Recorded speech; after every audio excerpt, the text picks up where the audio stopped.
the objective with Chase tonight and just what you see out of 9 pitches?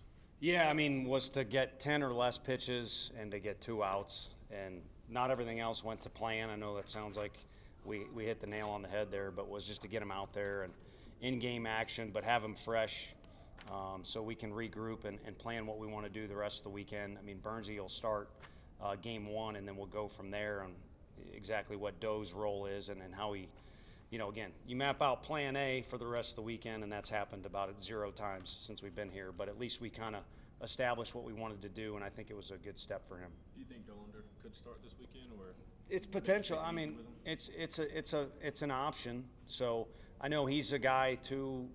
After starts, not after relief appearances, you check in with him the next day, and sometimes he feels great, sometimes he feels sore. So he'll definitely start again before the season's over. I can tell you that. But we'll kind of regroup tomorrow. I know that's not a great answer, but with it being talking about the series already on a Tuesday night, we're short on time for stuff like that. You talked a lot about marching to May, and this year with kind of school calendar being different, does that mindset change any? I don't think so. I think you want to build up some steam as it relates to lessons learned, confidence from certain situations, get guys more settled into roles, start to really have a true team image of who you are, and you shouldn't go too far outside of that, whether it's a night like tonight where you're fortunate enough to have a lot more runs than the other team, or if it's you're down 3 runs against Auburn. So I think that's what it means to get to that spot. And then 2, the academic calendar is different, but you have a good memory. The big thing is, as a college athlete, you want to get to May because school ends, the weather's great. In our conference in particular, you stay in incredible hotels, or very nice hotels, I should say.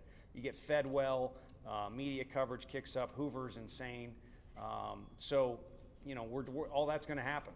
We do have finals a week later. I know some professors will just have it on the last class day. But Megan does a great job at organizing those guys. So I think it's a similar deal that we had last year, and it's nice to get off to a good start to this month. And you don't want to wish your life away during the season, but it's a good spot to be in right now is in May. Thank you. Okay.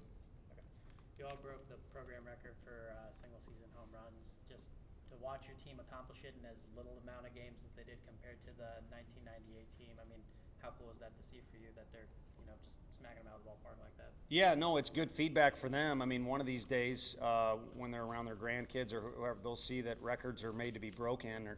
And there's also different circumstances for everybody. I mean, Coach Elander can hit it further than any of these guys still today, all of them. But my first year being around him, they changed the bats. And you could be Manny Ramirez or anybody else, and it was pretty dang hard to hit a home run is what I'm getting at. So different circumstances change and ballparks you play in. And I think, if anything, if we were really to stand here and argue about how they got that, we played a wood bat game. Kyle Booker's, went 3 for 3 with 3 home runs. The only problem is one went out of the park because of the way the wind played, and you could say the same for Ensley's ball tonight. And it works the other way, too. Some of our guys got some that just went over the wall, and it happened to be the direction the wind was blowing. So I think it's good feedback for our guys, something they can hang their hat on down the road. But overall, just we want to have good at-bats, and I think it's a byproduct of that. Do you anticipate this team putting up these types of power numbers? I think a little bit because of the work in the weight room and the cages.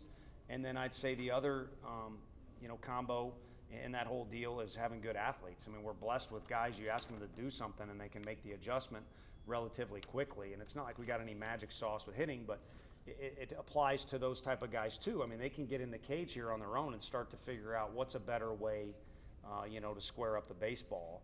And then we have good facilities and a bunch of coaches that are willing to help the kids. So repetitions. I mean, father of learning is repetitions or something. Somebody smart said it, something like that. So you saw the potential. Now how many or how less, who knows? And again, circumstances have a little bit to do with that. You talk about going from Friday, Saturday, Sunday to a Thursday, Friday, Saturday. How much does that really change things? I mean, maybe for the pitchers as much as anything, or does it really change much at all? Yeah, I think it, pinches both teams the same way. So anything that's there, you should be on a level playing field. And if there's something someone feels real negative, then it's up to you as a player or a team or a coach to, just spin it into a positive. You know, scouting report stuff, you got one less day to do it. Well, maybe just be more efficient with your time and don't waste time. So anyway, you know, you got it the same on both sides. And unless you had a pitcher go like 115 pitches or 120 pitches the weekend before, or, you know, someone else out of the bullpen get really taxed, then it really shouldn't make much of a difference. It'll be mano a mano for a couple teams in our league on Thursday night. And why wait around for Friday? Thursday night ball is a good thing. You need that fourth starter in the postseason because of that, and the four guys that you have. Do you feel like maybe the conversation of who doesn't start these next 3 weekends of the regular season is maybe being overblown, and the objective is just to have all four of those guys ready for the postseason instead? Yeah, well, I think it's fair to have that conversation if you're in our office or you guys are writing a story, or for the fans that are, you know, now we have loyal fans that want to chat about us. That's a 98% good thing. It can be a 2% bad thing, but I think it's a great conversation. But I think what we got going on in the clubhouse, probably from the leadership, is what's the next thing we got to do?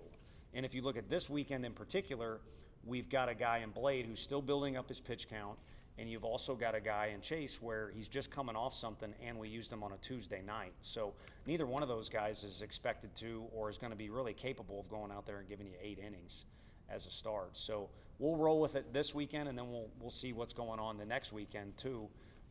But you're right. Just ask Camden Sewell, you know, last year in the SEC tournament. And then two, we've been in other situations, you know, where you could use those guys. Been fortunate enough to win a couple regionals out of the losers bracket. Really, you kind of need 5 starters. And I think Xander's proven he can start a game with composure and with strikes. And then I'll come back to that name, Camden Sewell.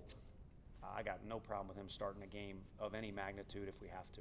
Any extra excitement heading into the weekend, considering y'all get a chance to clinch this East? No, I didn't know that till you told me. Maybe they have that. I think they're more interested in Sono tacos right now in there. But I think, you know, it's bad to say this, I think, because you need to get hyped up for these weekends. They're so excited. I mean, look at all the stuff that went on last weekend. It was everyone just called it hard fought, and it was. 2 postseason teams that are pretty good, and I expect similar this weekend. You know, I think if there's any heightened sense of anything, it's a divisional opponent, and so there's a lot of familiarity, and you're wanting to win your division. But at the end of the day, I've kind of followed their lead, and it's kind of been what's the next thing we got in front of us. And, you know, to be honest with you, the next thing we got in front of us is you got to go to class, you got to pack, we got to lift, and we got to get up there. But once we get up there, it'll be fun. One of many places in our league where they've spent a ton of money, and it's a really nice facility, similar surface to ours, which will be good. There'll be some familiarity. And one of the things I'd kill to go back in time and do as a player is do those night practices before the series starts. It's just there's a heightened sense of everything, and it's a lot of fun. Is there something to be said for having the opportunity to do that with 3 weeks left? Yeah, I think what these guys have done is, you know, kind of roll success over. You know, you can't roll over minutes sometimes on your phone or whatever, but they've kind of rolled success over, and it counts. I mean, you've got stuff in your back pocket that's useful down the road. It's kind of bought us leeway. I mean, you can look at this game however you want to, but I know the coaches standing next to me would agree. We did some risky stuff in this game, you know, where you put yourself out there and easy. If something doesn't go right, where you could be asking me different questions like, how are you going to explain that, you know, to the fans if you lose or something doesn't go well? So, you know, for me, I think it's a positive that our guys are in that spot. But more than anything, you know, next task, we got to do it as well as we can, and we should be able to do it in a different, you know, type of manner than in February, because there have been some great lessons learned, especially last weekend.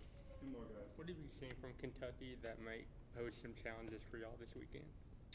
Their starters throw strikes, you know, and then their hitters.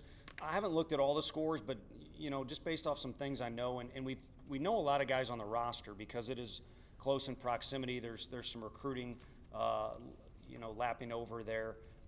It seems like when the offense gets going, they're capable of doing some explosive things. But again, divisional opponent, really, it could be any SEC team.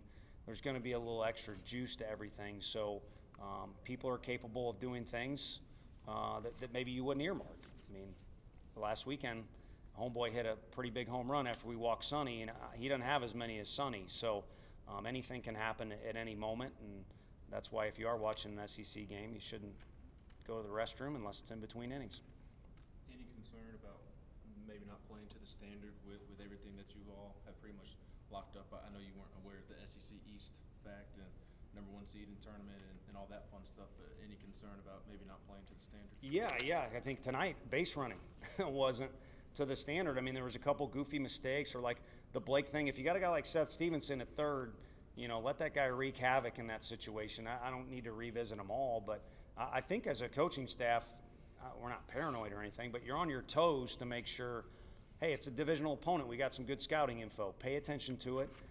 Make sure you get your preparation in the right way. When you're on the road, you're always kind of on your toes, or have a heightened awareness of we need to get them fed the right way. Sleep is important. So I think performance is tough to say. I mean, anyone tries to duplicate what went on Friday when just kind of it exploded for us is crazy. I think what's more realistic is you're in some games like Saturday. We talked about muck and grind. There's going to be one of those every weekend, and then there's going to be one that's really tight for whatever reason. It always seems to be on Sundays. You look at our last 2 game 3s, you might as well wait till the 9th inning to check out the scoreboard because it's probably going to come down to that, in one of those games. So that's kind of the way I see it.